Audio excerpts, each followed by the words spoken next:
Hello everyone, today I am replacing the rear brake pads and discs on my Toyota MR2 Mark III. I've done the front pads and discs before, so if you need to do those, you can check out my previous video. I've bought my pads and discs from a company in the UK called Roadster Sport. I'll provide a link to their eBay hub in the description, and if you use code AS1 at checkout, you'll get a discount. The part number for the discs is MTech1210. I've gone for slotted discs as well as being dimpled instead of cross-drilled because it reduces the chance of getting stress fractures. I've got EBC Ultimax pads and the part number for those is DP1107. So to remove the disc, first we have to remove the caliper. And to get the caliper off, we've got to start by removing this 12mm bolt, which retains the rear brake line. If you can get to that 12mm bolt with a ring spanner, great. If you can't, there's limited access, so it's quite difficult to get to with ratchets. However, I've managed to do it with a 12mm tube socket and a 3/8 drive flex head ratchet. That works quite well. Then we follow this black line until we get to that bracket. On other MR2s it's a 12mm, however for me it's a 13mm, so I think someone's replaced it at some point in time. I'm just using a 13mm socket on a 1/2" drive ratchet. Then we have to remove the caliper's carrier. That is bolted on by two 17mm bolts. That's the top one.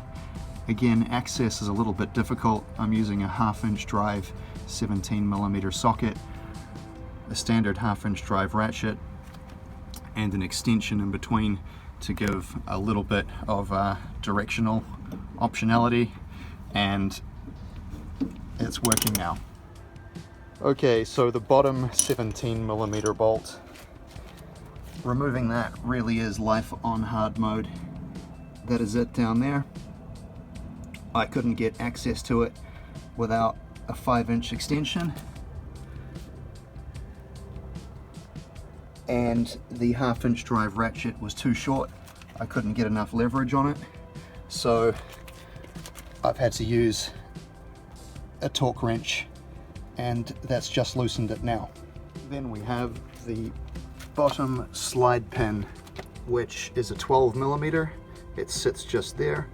Unlike the front caliper, there is no top slide pin. That is more of a hinge. This is also pretty awkward to get off if you cannot get access with a 12mm ring spanner. I've used a 12mm 3/8 drive tube socket, then going to an extension to get clear of the handbrake cable and this suspension component, and then I've got a 3/8 drive ratchet at the back there, and that has loosened it fine. If you're lucky at this point, the caliper should swing upwards and then the brake pads will be exposed and you can remove them. I'm less lucky because this is an extremely rusty MR2 and that hinge is seized and it won't move at all. So I'm going to use a cold chisel to remove the carrier and the caliper and the pads all at once by striking it here with a cold chisel. Let's see how we go. Then I hit the outside edge of the disc with a 16-ounce hammer until the disc becomes loose. And there we go. Hit it with a hammer long enough and the disc will pop off. So that is a 20-year-old original. That's the hub underneath. What I'm going to do is clean that up with a wire brush, and then all of this contacting face and this lip around here I'm going to coat in copper grease, so if the other disc ever has to come off, it'll come off much easier.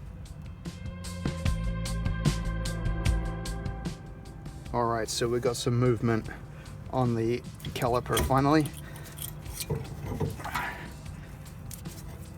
That lifts up.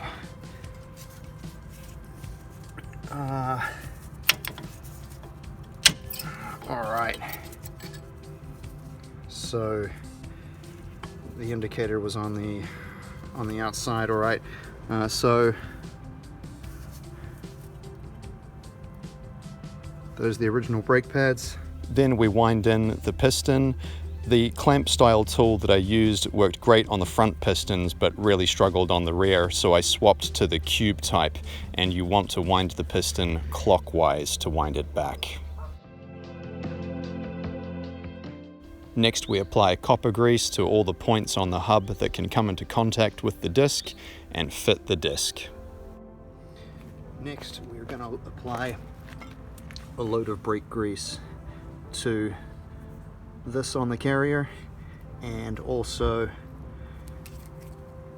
inside where the brake pad ears will sit. For the caliper carrier bolts back onto the car, I have attempted to fit the outside brake pad. Here we have it there, and the important thing is that metal tab there goes under the brake pad, and same on this side. That middle ear slips under the brake pad, presumably to prevent rattling. At this point, we only fit the two carrier bolts back on loosely.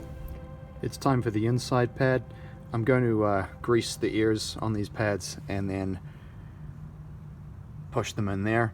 However, it's very important to note that there is a dowel on this pad that does not exist on the outside pad, and that dowel has to slide in to that void in the caliper, or the pad will not seat in the caliper correctly.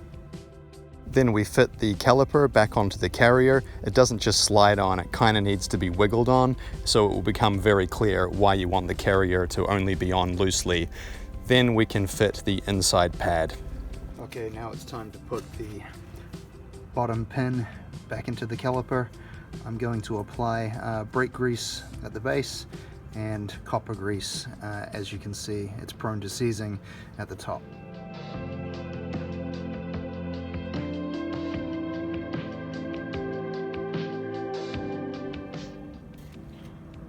Okay, now the 17mm carrier bolts can go back on tight. I'm doing them to 108 Newton meters. That's the top one there. That's the bottom one fitted. 108 Newton meters, because that's what I did the front one to. And as for this slide pin here, I did that to 33 Newton meters.